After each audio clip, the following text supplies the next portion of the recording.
본래 사회에 불만이 많았던 사람이라도 우리나라 정서에서 법원을 습격하고 난동을 피울 생각까지는 하지 않습니다. 계엄에서 대통령 탄핵까지 세계는 우려도 했지만 역시 한국이라며 찬사를 보냈습니다. 적정한 선을 지키는 대한민국의 시위 집회 문화는 비폭력을 지향하는 참된 민주주의 모습으로 그동안 찬사를 받았습니다. 시위 집회가 많기로 유명한 대한민국이지만 그럼에도 우리나라가 가장 안전한 나라 중 하나가 된 것도 집회와 시위에서 적정선을 지킬 줄 아는 시민의식 때문이었습니다. 심지어 한국에 가게 되면 국민주권이 집회 시위로 어떻게 표출되는지 약탈이나 폭동, 방화가 보이지 않고 평화적으로 주장하고 질서 있게 요구하는 현장을 직접 경험해보라는 외신들도 넘쳐났었습니다. 대한민국이 안전하다는 컨텐츠도 많았고 실제 안전을 실험하는 영상들도 국내외에 적지 않게 올라왔습니다. 분단국가이며 휴전 상태인 국가가 이런 평가를 받는다는 것 자체가 사실 기적이었습니다. 그만큼 우리 국민들이 오랜 시간 노력하면서 적정선이라는 것을 지켰기에 가능했던 기적이었습니다. 하지만 군대를 동원한 비상계엄과 법원 폭동으로 이런 외신은 찾아보기 어렵게 되었습니다. 이전의 안전한 이미지를 되찾는 것도 쉽지 않아 보입니다. 지속적으로 폭동을 선동하는 세력이 다름 아닌 대통령과 여당이기 때문입니다. 국내에서도 집회 시위를 보는 시각이 일시에 바뀌었습니다. 공권력이 시위대를 보는 시각은 언제 폭도로 돌변할지 모르는 위험한 자들로 변했고 국민들이 시위대를 보는 시각도 시끄럽고 불편을 주는 차원을 넘어서서 가까이 가기엔 너무나 위험한 대상이 되었습니다. 상반된 시위대 간에 바라보는 시각도 변했습니다. 폭력을 행사하지 않을 거라는 적정선을 지킬 것이다 라는 믿음이 깨졌습니다. 이제는 경찰의 차단벽이 안전망이 되기 어렵게 되었습니다. 상대에게 나나 우리 편이 공격당할 수도 있다는 불신은 작은 물리적 충돌만으로도 심각한 물리적 피해를 동반할 가능성을 키워버렸습니다. 대부분의 국민들은 이런 현상을 우려하고 자제를 말하고 있지만 보다 근본적인 문제는 국민들에게 있는 것이 아닙니다. 분열과 선동으로 권력과 돈을 얻으려는 사이비 종교 지도자라는 자들과 대통령의 측근이라는 자들과 여당의 국회의원이라는 자들이 매일 나와서 헌법 시스템이 모두 망가졌다면서 헌정 질서를 따르지 말라고 믿지 말라고 선동합니다. 헌법 질서와 수호를 가장 앞에서 주장해야 할 자들이 정반대로 선동하고 있습니다. 판단력이 약하거나 특정 이념에 매몰된 이들은 이런 선동에 몹시 취약합니다. 많이 배우고 못 배우고의 문제가 아닙니다. 추종하는 일에 판단 자체를 하지 않습니다. 맹목적으로 추종하면서 따르려는 이들이 생각보다 많습니다. 자신이 추종하는 자가 말을 바꾸든 주장을 바꾸든 선후좌우를 따져보거나 의심하지 않습니다. 맹목적 추종과 합리적 판단은 공존할 수 없기 때문입니다. 사회상규에 상반된 주장을 해도 그들은 비판하려 하지 않습니다. 비판을 못하니 자신이 추종하며 하려는 일이 대의적으로 사회적으로 어떤 가치가 있는지 불합리가 있는지 생각하지 못합니다. 이들에게는 추종 자체가 목적입니다. 돈도 명예도 사랑도 애국애족도 목적이 아닙니다. 추종할 때에는 그냥 좀비에 가까운 사람이 됩니다. 지금까지 정치권에서는 그래도 자제라는 걸 했습니다. 이번에 정치권의 한 축인 국민의힘이 자제라는 걸 스스로 허물었습니다. 좀비에 가까웠던 추종자들이 선동에 놀아나는 건 당연했고 생각 없이 추종했던 사람들이 선동에 휘말려 미래가 망가졌습니다. 선동했던 이들은 이런 결과를 모르지 않았습니다. 서부지법 사태는 우발적인 사건이 아닙니다. 제발 그렇게 되기를 희망했던 이들은 선동했던 자들입니다. 그들의 입장에서 보면 서부지법에 앞서서 관저에서 충돌이 일어나기를 간절히 바랬을 것입니다. 무장한 공권력이 진영으로 나뉘어 충돌이 일어나라고 최상목 권한대행은 방관했고 국민의힘과 전광훈은 충돌질했습니다. 기관 간의 무력 충돌이 일어났다면 최상목은 즉시 비상계엄을 발동했을 것입니다. 충돌 없이 윤석열이 체포된 것은 하나로 뭉쳐 싸워줄 거라는 국민의힘의 예상과 달리 경호처의 또라이가 두세 놈밖에 안 되었기 때문이고 관저 밖에서 체포반대 시위를 하면서도 물리력으로 경찰에 저항하려는 이가 그만큼 적었기 때문입니다. 윤석열이 체포되고 지지자들은 허탈해졌습니다. 국민의힘과 전광훈은 그 허탈함을 분노로 바꾸려고 별짓을 다 했습니다. 분노로 바꿔야 원하는 물리적 충돌이 발생하기 때문입니다. 그런 노력에 서부지법 폭동이 일어났습니다. 서부지법 사태가 일어났지만 그들은 아쉬운 표정을 숨기지도 않습니다. 서부지법에 이어 헌재에서 더 큰 소요가 이어지지 않는 것이 불만일 것입니다. 국민의힘에서 이해하기 어려울 만큼 사법 시스템과 헌재를 공격하는 이유는 최상목이 비상계엄이나 그에 준하는 조치를 폭동에서 찾으려는 것입니다. 그런 이유가 아니라면 국민의힘에서 보여주는 일련의 움직임은 조기 대선을 염두에 둔 움직임이라고만 하기에는 지나치게 비상식적인 모습입니다. 최상목은 내란 특검에 거부권을 행사하면서 자신이 군 통수권자임을 처음으로 밝혔습니다. 지금 특검을 막아도 정권이 바뀌면 어차피 특검이 가동될 것이고, 특검이 가동되면 자신들 안위가 어떻게 변할지 모른다는 두려움, 국민의힘과 국무위원 전체에 가득할 것입니다. 거기다 명태균 게이트까지 본격적으로 수면 위에 오르면, 행여나 원내대표였던 추경호가 내란 공범이 된다면 현재 이들이 체감하는 두려움은 상상 이상일 것입니다. 그런 이유로 국민의힘에서는 더욱 더 선동의 열을 올리고 있습니다. 최상목은 노골적으로 국민의힘의 보조를 맞추고 있습니다. 하지만 이 나라는 대한국민이 살고 있는 대한민국입니다. 공동체를 지키려는 자정 능력이 세계에서 가장 앞선 민족이 살고 있는 나라입니다.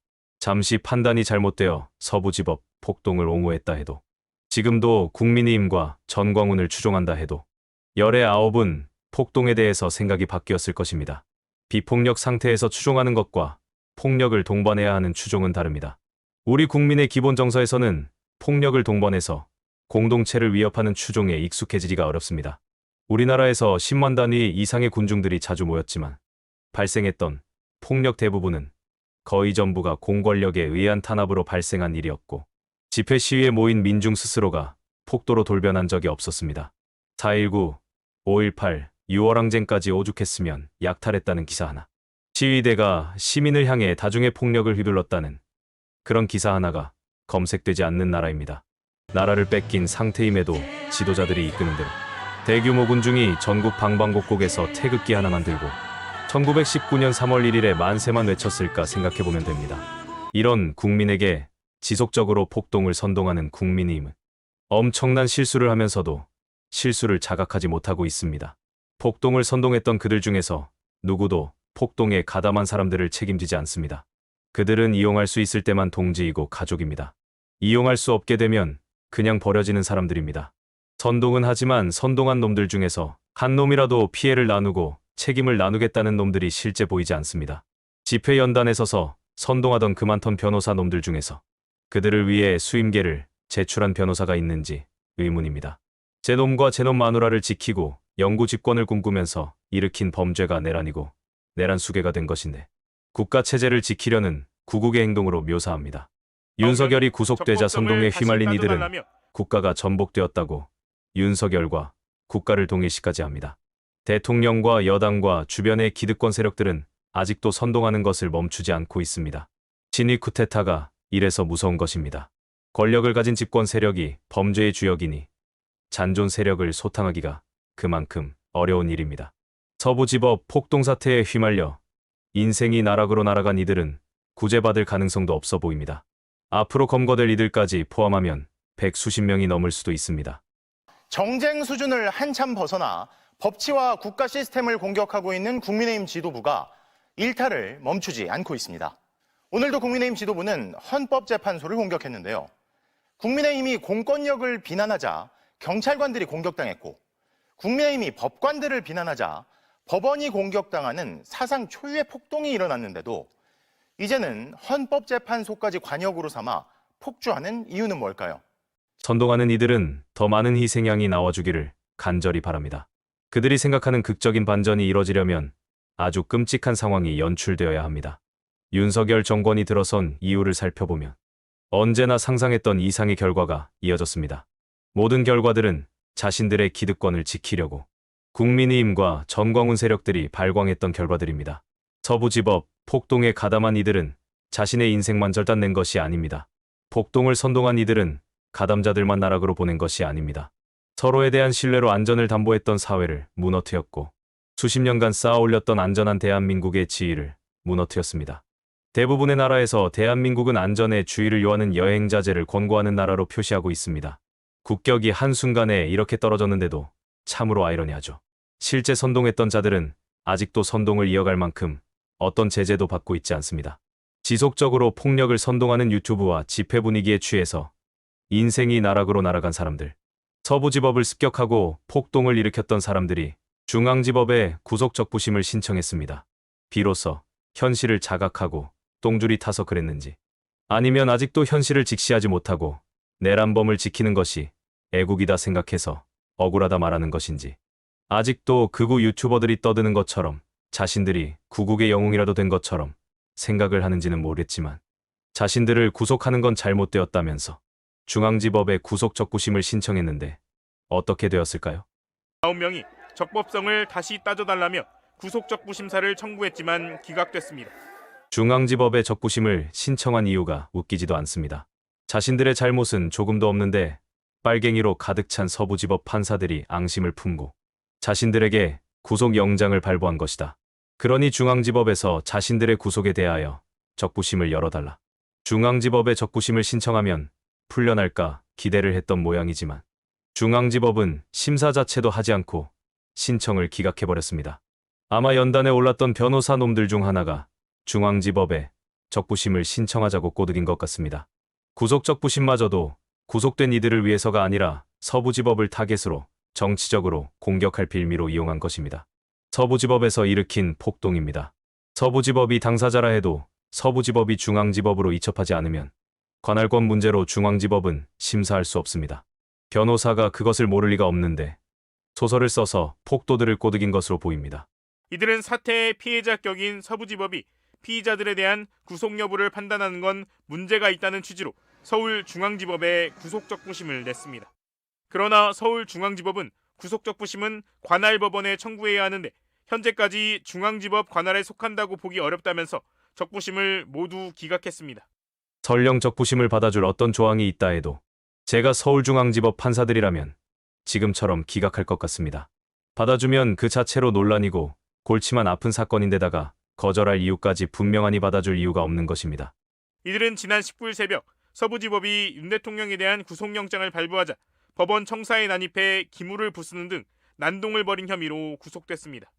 구속적부심을 신청한 피의자 19명은 이번 사건의 담당 법원을 서부지법이 아닌 중앙지법으로 변경해달라는 관할 이전 신청서도 서울고등법원에 제출한 것으로 알려졌습니다.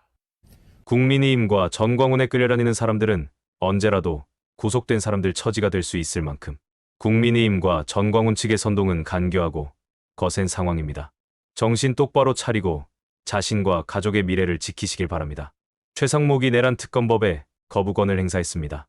내란 잔당을 소탕하려면 반드시 필요한 특검이지만 윤석열이 구속된 뒤여서 내란 특검에 대한 국민의 관심사도 줄어든 상태이고 현실적으로 정권이 바뀌거나 국민의힘의 분열이 커지기 전까지는 내란 특검법이 시행되기는 어렵습니다. 무엇보다 국민들께서는 하루빨리 우리 사회가 정상화되어 안정된 일상으로 돌아가기를 바라고 있으며 내란 특검이 진즉에 시행되었다면 국민의힘이 윤석열 문제로 시끄럽게 나설 일이 없었으니 이미 전국은 안정되었을 것입니다. 너무나 어려운 민생경제 회복을 위해 정부와 국회가 힘을 모아달라고 간절히 요구하고 있습니다. 민주당이 어떤 제안을 해도 반응하지 않으면서 최상목과 국무위원들이 국민의힘만 바라보고 있으면서 이런 발언을 하니 열통이 터질 지경입니다. 국제사회도 우리의 정상화 과정과 회복 속도를 면밀히 주시하고 있습니다. 그러니까 최상목 내놈이 제발 법을 좀 지켜서 법치가 시행되도록 해줬으면 좋겠다. 이번 윤석열 정부의 내란 행위의 진상규명을 위한 특별 검사 임명 등에 관한 법률안은 제의 요청을 드리는 것이 불가피하다고 판단했습니다. 국민의힘에서 너의 결정에 조바심이 없는 것을 보고서 이미 거부할 것을 알고 있었다. 그리고 특검을 실제 거부한 이유도 알고 있단다. 그것은 너의 발언에 잘 나타나 있지. 왜 특검을 하면 안 되는지 너의 발언 속에 나타나 있다. 현 시점에서 진정으로 필요한 것인지에 대해서 국무위원들과 심도 있게 논의하고 숙고를 거듭하였습니다. 내란 공범인 국무위원들이 심도 있게 논의하고 숙고를 거듭했으니 당연히 거부권을 행사할 수밖에 없었겠지.